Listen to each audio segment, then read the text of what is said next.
I want to talk about how human beings are a self-domesticated species. And while there are material advantages, there's also disadvantages to it, and I want to talk about it. Now, human beings apparently started as hunter-gatherers, roaming around, here to there, maybe following the seasons, maybe following the herds of animals, and they collected whatever resources they could as they needed them, based on where they were. Eventually, humans began to settle, become sedentary farmers. And from that point on, civilization began, and then we climbed the tech tree over thousands of years.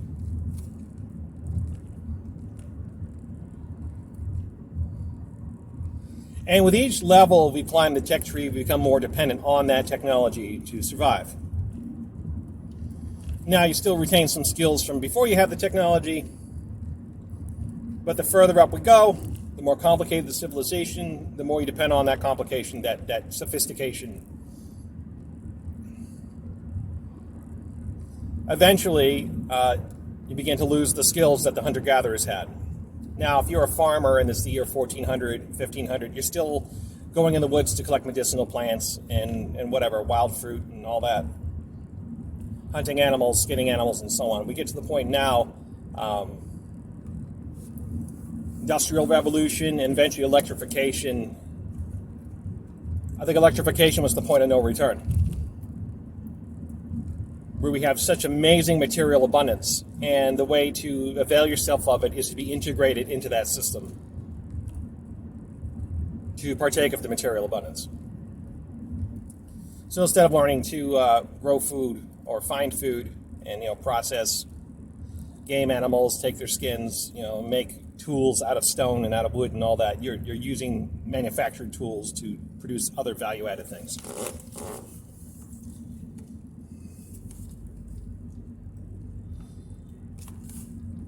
And now we're totally dependent on electrification, but not just electrification, but electronics, digitization.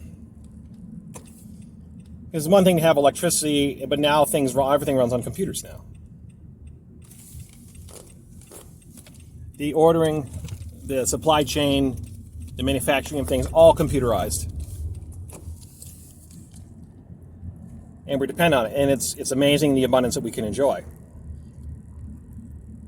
At the same time, we're now totally dependent on it. Most people do not have the skill set to leave. We talk about having fuck you money, where you accumulate a lot of money within the system and then retreat. Maybe you go off and buy a plot of land in the middle of nowhere, which you can still do, but still, there's still going to be a tax on the land levied by the state, even a token tax. If you're out in the middle of rural, South Dakota, it's different than being in rural New Hampshire. New Hampshire's still expensive to live, but if you're out in rural South Dakota somewhere, 10 acres, you might get a tax bill for like $300 a year. And if you have a big pile of money, then you could just, whatever, you can pay them off.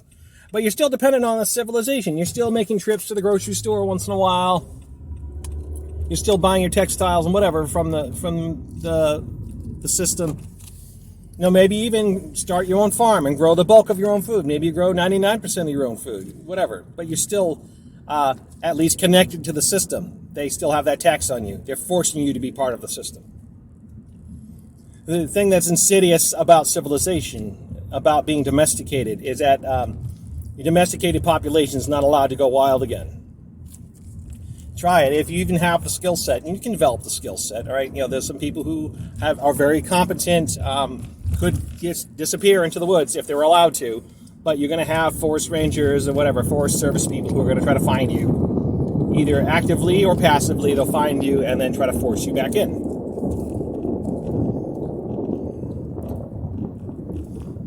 You're going to be part of the civilization. You will be paying into the civilization, or you will be put in jail. In which case, now you're part of the civilization. It's going to cause cash flows and transactions and productivity to occur in order to sustain your imprisoned ass, as opposed to you sustaining your unimprisoned ass as part of the civilization. You're forced to be part of it. Okay, and this manifests in a way, partially, is in the hostility towards the homeless population. Homeless population is largely, they may have informal employment. Now, some have formal employment and can't afford just the housing. But there's also informal employment, odd jobs, cash jobs, barter, scavenging.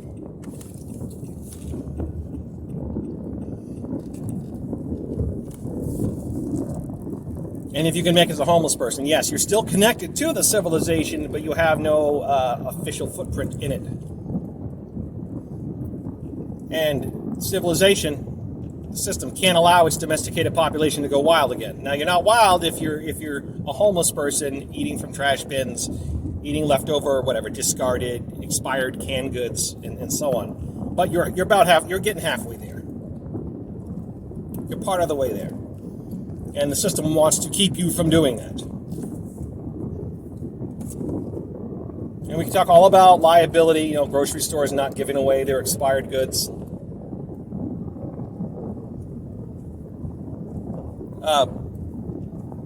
And destroying them instead of giving them away. But the point of destroying them is so that you can't just live off the refuse of the civilization. They want you to be official part of it, generating revenue, generating transactions, producing something for it. Even though you're just making use of the overproduction. You can't make use of the overproduction. Now, you have interventions by the state, apparently. Supposedly in France, grocery stores have to give away their expired goods, whatever. But those interventions aside, the system wants you in. You can't walk away. Now, if you're clever, you have the skill set. You can dodge. You can evade the Forest Service. You can evade the park rangers. And if they're actively looking for you, they'll bring out the thermal, and then you're pretty much done. But whatever.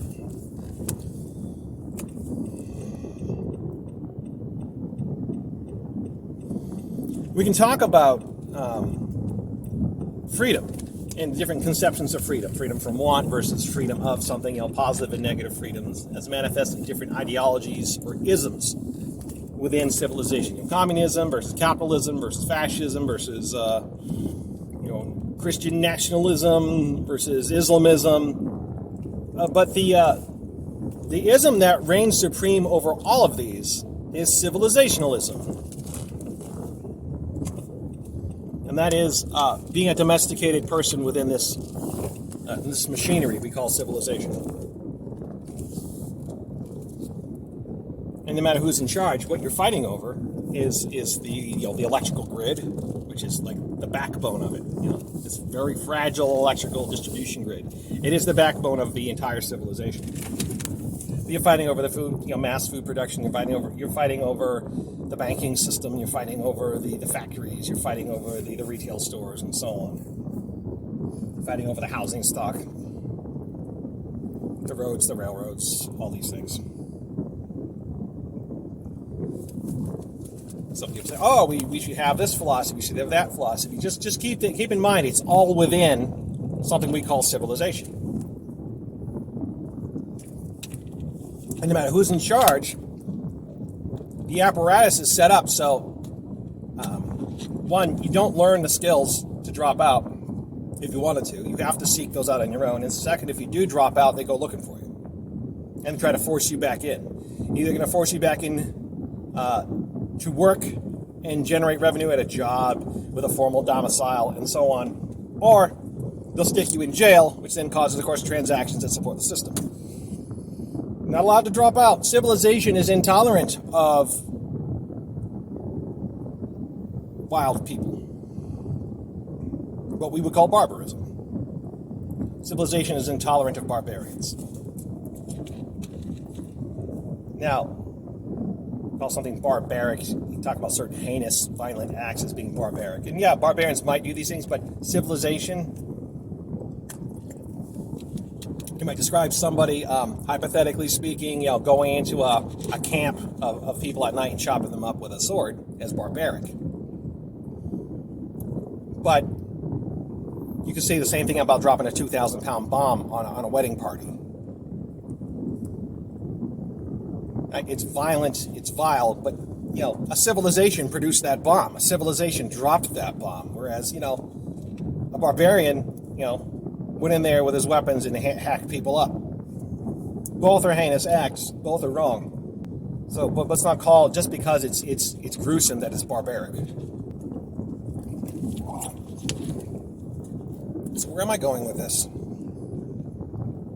We talk all we want about freedom, right? We have freedom of speech, we have freedom of religion, we have freedom. Freedom is the opposite of civilization, because civilizations inevitably are going to encroach on it. Because the more technologically advanced they are, the less they can tolerate disruption. They're not resilient. They're very efficient, but not very resilient. So in Britain, for example, you have people get arrested for things they post online. Like you say, hey, I don't like the migrants who are rioting in my neighborhood. Arrested, right? That type of thing. Someone says someone eats a bacon sandwich in front of a mosque. Yeah, they get arrested. It's really interesting because I saw a video the other day of a guy who was in Morocco. He's a British fellow in Morocco. Went to a grocery store. He said, you can buy bacon here. You can say you like bacon. It's a Muslim country. No one arrests you. Right? Right? So it's not the Muslim country doing it. It's the British civilization that's doing it. Yeah, you think some of the most civilized people, and I think civilization, I think Britain. I have my whole life. That's what I was acculturated to. Of course, there's our roots. American roots come from, in part, very heavily inspired by Britain. Inspired by the UK. And it makes sense that the UK is descending into totalitarianism really hard because they are the most civilized. It's a place where you have a knife in your pocket without a good reason. You could go to jail for it. You know, I mean, it's ridiculous. I'm not trying to pick on the English. I'm just describing civilization. The most domesticated people on the planet, I think, are probably the English. The people who are less domesticated than the average English came here to America to run away. They still had the wherewithal to run away. You know, they end up begging the crown for, guess what, there's Indians here. We need troops to protect us. Oh, why are you taxing us to pay for these troops? Okay, you know.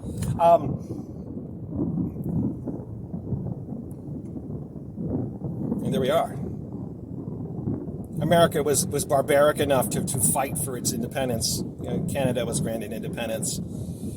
Australia was granted independence.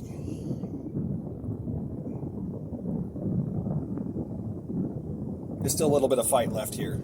Not much longer, because just, again, our abundance, our technological innovation abundance has rapidly taken these cantankerous Americans and made them civilized. Very civilized, very domesticated. Domestication process even more, you know.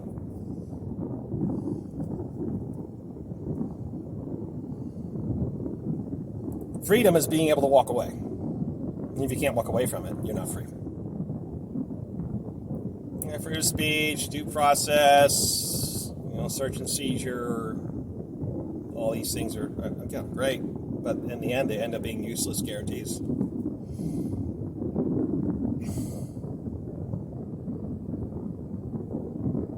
So what do I want to draw a conclusion here? Something good. Well, if you want to be free, start learning to eat wild plants. That's what I suggest. I'm not going to tell you what to eat. I'm not going to tell you what you should eat. I'll tell you what I eat. My little bit of knowledge. I like dandelions. I like plantain. I like clover. I eat the clover leaves. I like to make clover tea from the flowers. I like Indian cucumbers. I didn't pick any at all this year, I don't think. I didn't get out in the woods much. Of course, I like blackberries, raspberries, blueberries. Only once in my life I ever killed an animal for food. I slaughtered a turkey with a sword. And with a friend helping me, we plucked it, got it, butchered it, cooked it.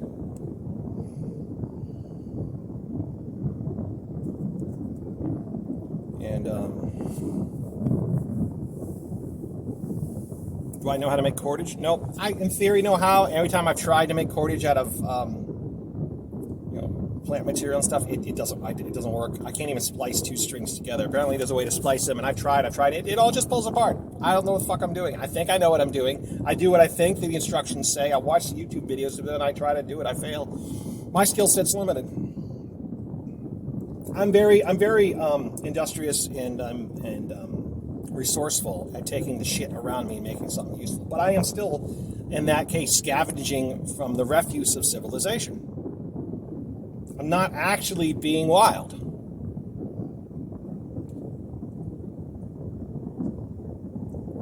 Fire by friction, it never succeeded. That's something you probably you work at it. I mean, I was reading one of Tom Brown's field guide to wilderness survival. I forget which one. He's like, you just work at it till you get it. And some people get it the first attempt. Some people, they have to work for hours or days before they get it right. He's like, whatever, that's the reality. Either you know how to do it or you don't. So if you really want to do it, you take as long as it takes to learn how to do it. Right? I'm still relying on matches. I'm still relying on lighters. Once have I made a fire by using a magnifying glass. Once. Usually it just ends up smoldering the leaves, and I can't actually ignite anything. But one time I have managed to ignite a fire with a magnifying glass. So if I had to take off to the wilderness right now, I'm going to have a really hard time. I might survive. I'd be rail thin. Like, I'm fat. I'd definitely lose a lot of weight. You know, I don't know, 210 pounds. I'll probably end up being 140 pounds before long. And then I might starve to death unless I have a stroke of good luck. So yeah, if you want to be free, freedom is freedom to walk away.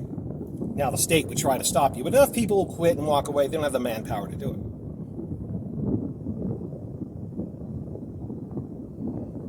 They don't have the resources to do it. And they might try, look, they might even say, look, much as they talk about environmental protection, if you're all taken off to the wilderness, I have no doubt the machinery of civilization would firebomb a forest the size of Texas to stop you from walking away. No matter what their environmental rhetoric, they would do it just so you don't walk away.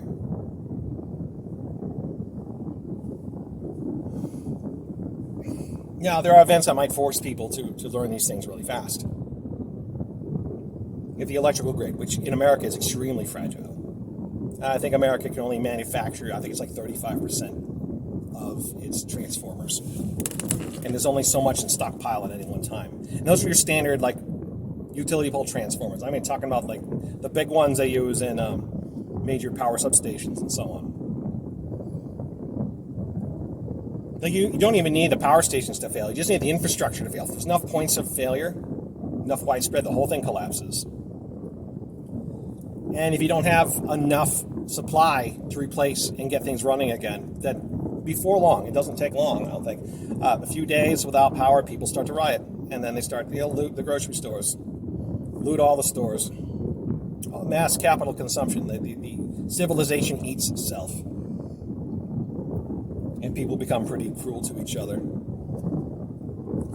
No, that a hunter-gatherer doesn't need to murder his brother to survive necessarily, but a civilized, domesticated person does, if they don't know what else to eat. So you're going to have, civilized people engaging in cannibalism, where people with enough skills of a wild person, enough barbarian skills, won't be participating in that. They'll say, you know what? No, I can take the Cambrian out of this tree here, this inner bark, and boil it up and eat it if I have to. Whatever, I see some roots over there. Whatever. I saw a rabbit running through here. See what I can do about that. While these civilized people are eating each other.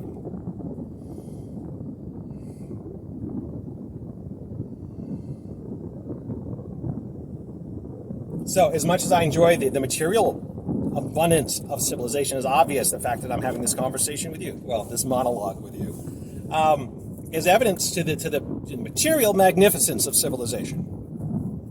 But also, when you look at various examples around the world, North Korea being one, but also what's going on in Britain. Hey, shit's happening here in the United States too. So I'm not saying America's perfect. America has its problems. We're just a few years behind the Brits. People get arrested in Britain for just eating a bacon sandwich.